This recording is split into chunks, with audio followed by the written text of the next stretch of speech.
Hi, this is Ron Nutter with another edition of Tech Bites with Ron Nutter product reviews. Today we're looking at the Maruchan Ramen Roast Beef flavor and 3 things you need to know. And I'm going to start with this up front. I was not a big fan of ramen in the past, but I found the right solution. If you've seen my review of the Rapid Ramen Cooker, you'll know what has gotten me turned around. Thing number 1, it's a no-mess meal you can take with you. These can go in a suitcase, a backpack, whatever. It's that easy to take with you because even if this does get punctured a little bit, you know, the flavor packet's on the inside and you'll be fine when you get there.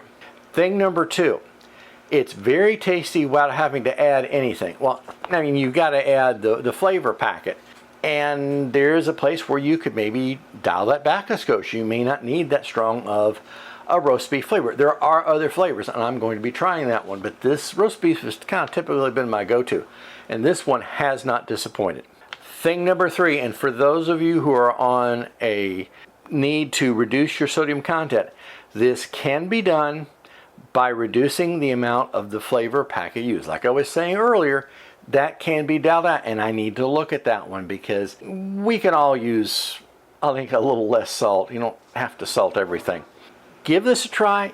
Try it with just water. There may be other flavors you can use in addition to the roast beef packet. This is a platform to go from, and you may just find that you've got a meal that's handy when nothing else really sounds good.